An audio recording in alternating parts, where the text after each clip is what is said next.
मध्य सच क्रिया मध्य सच।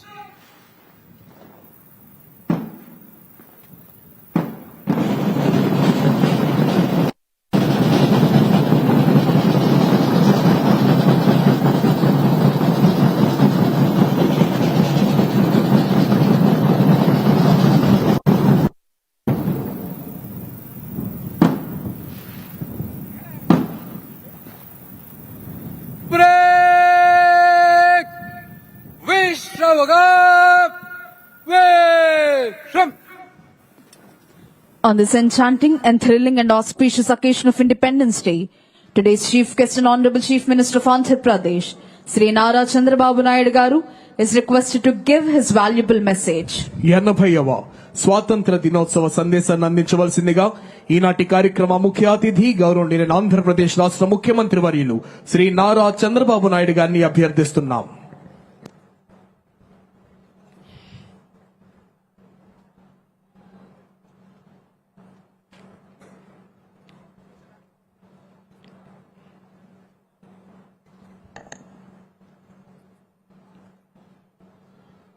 भारत माता की जय। भारत माता की। భారతీయులకు ప్రపంచవ్యాప్తంగా ఉన్న తెలుగు వారికి నా హృదయపూర్వక స్వాతంత్ర దినోత్సవ శుభాకాంక్షలు. ఈరోజు మనందరం జాతీయ జెండా కింద నిలబడ్డాం.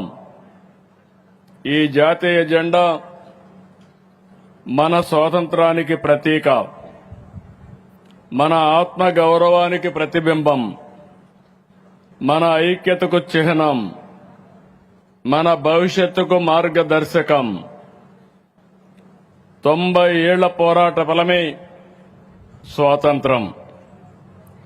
మనకు స్వాతంత్రం తేలిగ్గా రాలేదు, ఒక్క రోజులో రాలేదు, ఒక్కరి పోరాటంతో రాలేదు. ఎన్నో దశాబ్దాల పోరాటం, ఎన్నో తరాల ఉద్యమం, ఎందరో మహనీయుల బలిదానం, ఎందరో అమరవీరుల ప్రాణత్యాగం మనకు స్వాతంత్రాన్ని అందించాయి. మహాత్మా గాంధీ అహింసను ఆయుధంగా మార్చారు. సుభాష్ చంద్రబోస్ ధైర్యాన్ని దేశభక్తికి ప్రతీక చేశారు. భగత్ సింగ్ తన ప్రాణాన్ని దేశం కోసం అర్పించి యువతలో విప్లవ స్ఫూర్తిని రగిలించారు. సర్దార్ వల్లభాయ్ పటేల్ దేశాన్ని ఐక్యం చేశారు. అంబేద్కర్ మనకు రాజ్యాంగాన్ని అందించారు. తెలుగు నేల కూడా స్వాతంత్ర సమరంలో తనదైన ముద్ర వేసింది. అల్లూరి సీతారామరాజు పోరాటం, పెంగళి వెంకయ్య రూపొందించిన జాతీయ జెండా మన తెలుగు నేలకు గర్వకారణం. 80 ఏళ్ల కిందం మన పెద్దలు ఒక స్వప్నం చూశారు. అది స్వేచ్ఛా భారతదేశం. దానిని సాధించి మనకిచ్చారు. వాళ్ళ మన కోసం పోరాడారు, త్యాగాలు చేశారు. ఇప్పుడు మన వంతు వచ్చింది.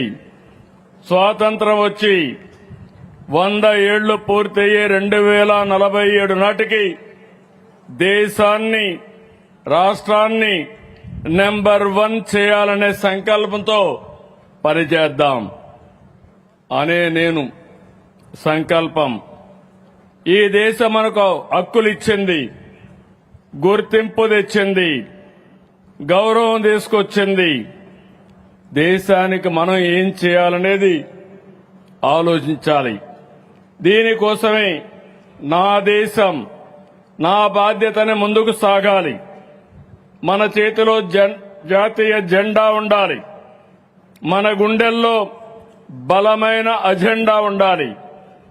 అనుకున్న లక్ష్యాన్ని సాధించడానికి వచ్చే 20 ఏళ్ల అనునిత్యం పనిచేస్తామని సంకల్పం తీసుకోవాలి. ఈ దేశానికి మనం ఏమి ఇవ్వగలమని ఆలోచించడమే అనే నేను సంకల్పం. మనం ఏ పని చేసినా దేశ భవిష్యత్తు దృష్టిలో పెట్టుకుని సమాజ హితం కోసం పనిచేయాలి. విద్యార్థి తన నైపుణ్యంతో ఆవిష్కరణలు సాధించాలి. రైతు ప్రకృతి సాగుతో ప్రజల ఆరోగ్యాన్ని, భూసారాన్ని కాపాడాలి. ఉద్యోగి అంకిత భావంతో పనిచేసి సమాజం పట్ల బాధ్యత నెరవేర్చాలి.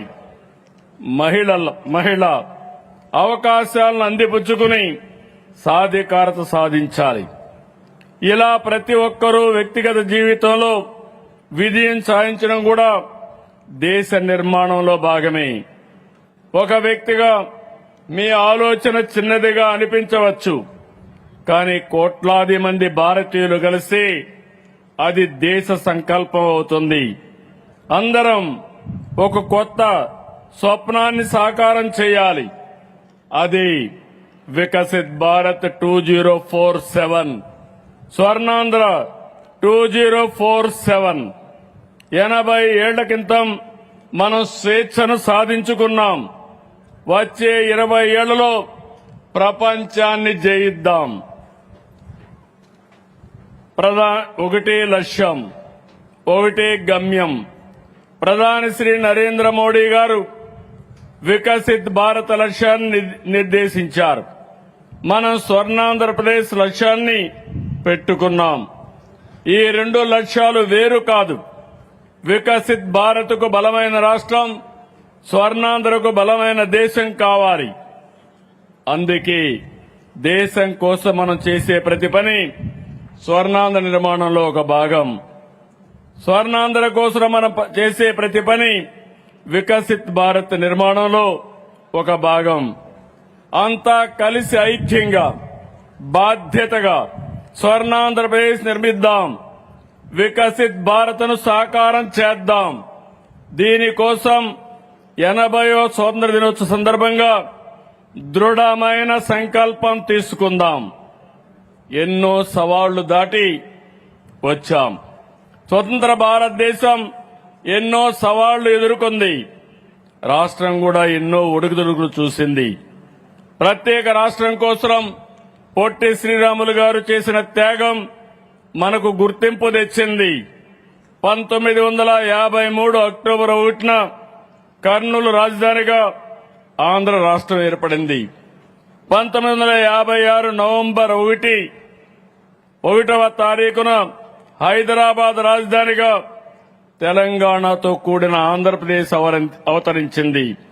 2014లో మరోసారి రాష్ట్ర విభజన జరిగింది. ప్రతిసారి సవాళ్లు, సంక్షోభాలు మారుతూ వచ్చాయి. కానీ ప్రతిసారి ఆంధ్రప్రదేశ్ ప్రజల పట్టుదలే గెలిచింది.